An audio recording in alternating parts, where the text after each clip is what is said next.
So before I leave Maine, I just wanted to touch on something. The topic of nicotine. It's very interesting. It's in the media a lot these days. More alternative media, but it's really all over the place. Because nicotine was considered sacred in the Native American culture. In fact, the peace pipes, they often used tobacco for those peace pipes. And generally speaking, we don't think of the Native American tribes at that time as becoming addicted to smoking peace pipes. It was used ceremonially and respectfully. But these days, cigarettes are very addictive. So why is that? So most people just immediately jump to the fact that it must be the nicotine. Now, nicotine does in fact impact the brain, but generally speaking, in very positive ways. It impacts the immune system in positive ways. It can decrease inflammation in positive ways. So what's the deal? So my understanding from the research I've been doing is that there are these chemicals that are additives that are added to modern cigarettes called pyrazines. And pyrazines are flavoring agents. And there's many, many of them in the cigarettes. And they are hundreds and hundreds of times more addictive than nicotine would ever think of being.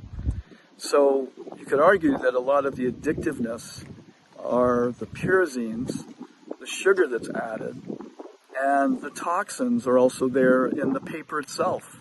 My understanding there's actually glue on the paper or coating that includes arsenic, for example.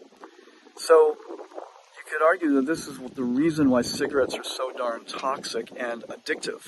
So I'm not suggesting you smoke cigarettes. I'm not even suggesting you smoke pure tobacco.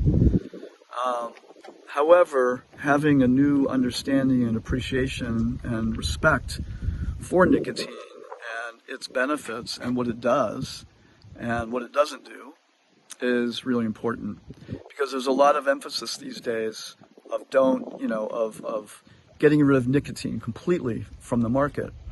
And unfortunately, this could have a very negative impact.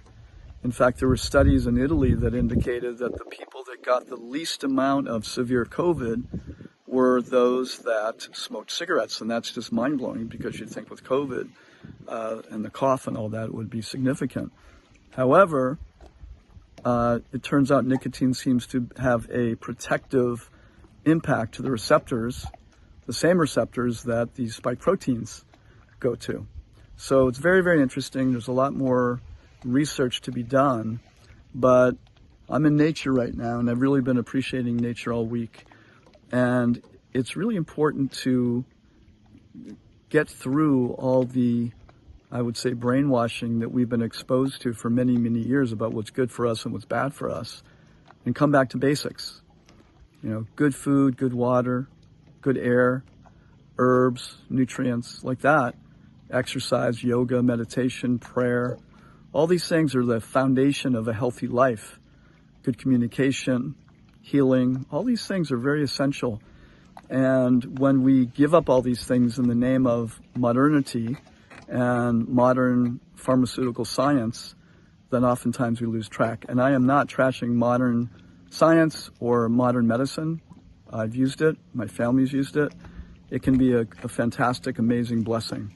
However, there are things that we are missing the boat on, missing the point on, by disconnecting so much from nature. And we can learn a lot from our ancestors and the sacred traditions of the past and how they use different substances in ways that were healing.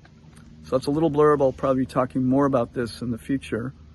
But, today's message was to learn a little bit about the benefits and the uses of the herb of tobacco, or not just tobacco, other foods have nicotine, the benefits of nicotine.